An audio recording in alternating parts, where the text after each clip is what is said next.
Hey guys, it's Becca. Welcome back to my channel. Today I have a trip announcement for you guys. These are my absolute favorite videos to film, hands down. I love talking about our plans for Disney trips and giving you guys an idea of what we're gonna be doing, when we're gonna be there. So let's go ahead and jump into it. All right, you guys know that we got back from Disney in December. Well, really January 1st, because we were there for New Year's Eve. And literally the week we got back, we booked this trip for 3 months out.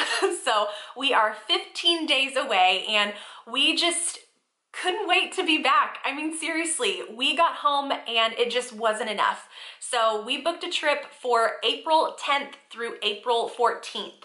And it's crazy that we're already 2 weeks out. That's just crazy to me that we're already gonna be back.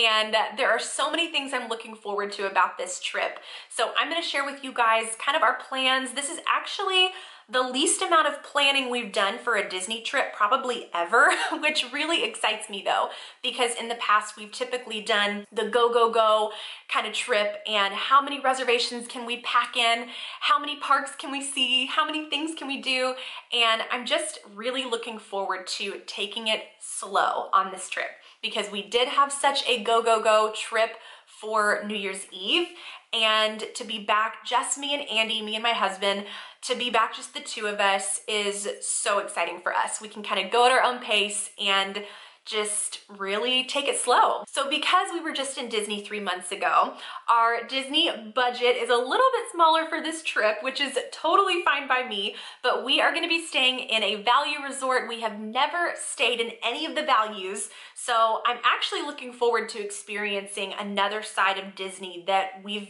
never experienced before. So we're gonna be at Pop Century. I have heard amazing things about Pop Century, especially since they just finished all of the refurbishments on all of the buildings. The whole resort is done, and I'm really looking forward to checking it out. So I'm gonna share with you guys our kind of day-by-day plans for the trip. I don't have a ton to share just because, like I mentioned before, this is the probably least amount of planning we've done for a trip, but I do have kind of just a brief overview of, you know, what I think that we're gonna be doing. Just like I mentioned, we will be staying at Pop Century. So on Wednesday, April 10th, we will be flying in that evening and we're gonna check into the resort that night.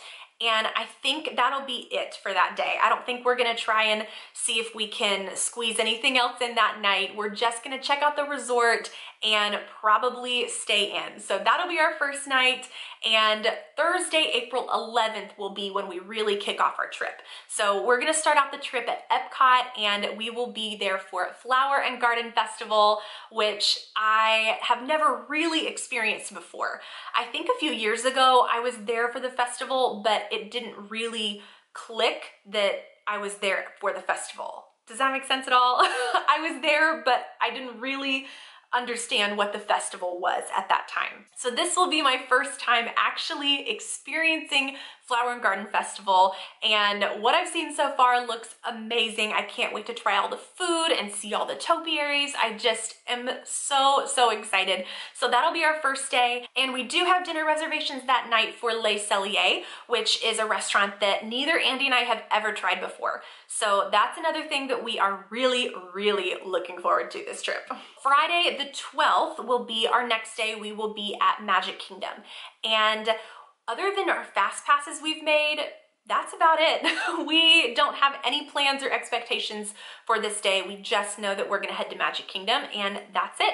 We have a couple quick service places that we really wanna try. In the past, I feel like we make all of these table service reservations because we hear all these amazing things about these places and we wanna try them out, but I feel like we really miss the amazing quick service locations. So we have a couple places that we think we wanna try, but other than that, like I said, we really don't have any plans, which I'm really excited about. So that'll be our Magic Kingdom day, so it'll be hopefully really low-key. And then Saturday, April 13th, we will be sleeping in and heading to Disney Springs.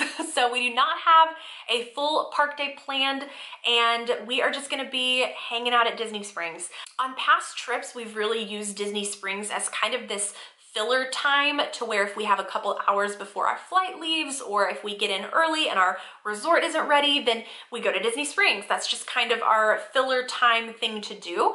But we never really go with the intention of, let's see everything that Disney Springs has to offer. And so we always stay in this one little area, and we've never really ventured out past that. So to actually have a dedicated time in the day to where we can just explore Disney Springs, and again, we don't have reservations anywhere for lunch. We're just gonna wander around and hang out. So that is our plan for our Disney Springs day.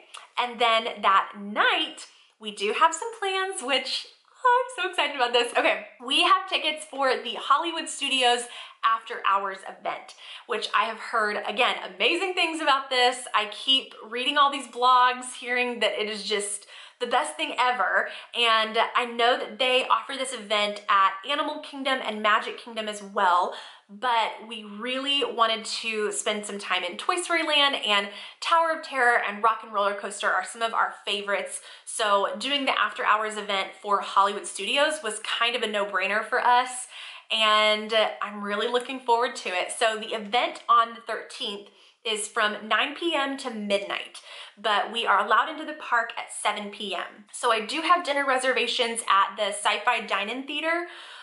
So that way we'll be able to be in the park already and get some dinner before all the restaurants close. And then hopefully by the time we're done eating, the park will start clearing out and we'll already be in there with our wristbands for the event. So that's our plan. And I can't wait to, of course, vlog the whole trip and give you guys a full review on this event and let you know if we think it ends up being worth it or not. So I'm just so pumped to do something kind of different for us. We don't typically buy special event tickets, so this will be really exciting for us to just do something different. And then Sunday, April 14th, we will be checking out of Pop Century, and we actually have a full park day, and then our flight won't leave till that night. So we'll spend our day after we check out at Animal Kingdom. And again, we've made fast passes, but other than that, no other plans. So that is basically it. And then we will come back and get our bags and get on the Magical Express and head home. It's definitely a shorter trip for us, but I feel like 4 days is still a good amount of time to where you feel like you got you know, to experience Disney. You know, maybe not the full week, but it's definitely a little bit longer than those quick little weekends that we've done in the past. So it'll be a nice little happy medium, but I just am so excited to be back. You know, it's like, at the end of the day, I'm like, I don't care how long I go for, I just want to be back. Clearly, I'm excited, and I can't wait to take you guys along with me. So make sure that you are subscribed if you are not already, because that way you won't have to come back and search for the vlogs. They'll just pop up whenever you open your YouTube app. So that's really helpful if you just hit that subscribe button, and that way you can check out all of my reviews and vlogs and everything that's to come. Let me know in the comments below if you are headed to Disney and your dates overlap. That would be really fun. Just, it's so fun to see if people are there at the same time as you know? And make sure that you're following me on Instagram. I'll have my Instagram handle listed below. That way you can follow along on stories as well. So you won't have to wait until the vlogs come up a couple weeks later. You can kind of follow along while I'm there and kind of see what we're up to, because I typically keep up with my Instagram stories when we're in Disney World. Not so much day to day, but when we're in Disney, I'm all about it. So make sure you're following me. And I have a couple other videos that I want to do before we leave for this trip, so stay tuned for those. I have some really exciting stuff. I think that's it for today though. So thank you guys so much for watching. Again, make sure that you are subscribed so you don't miss a thing, and I will see you guys in my next video. Bye.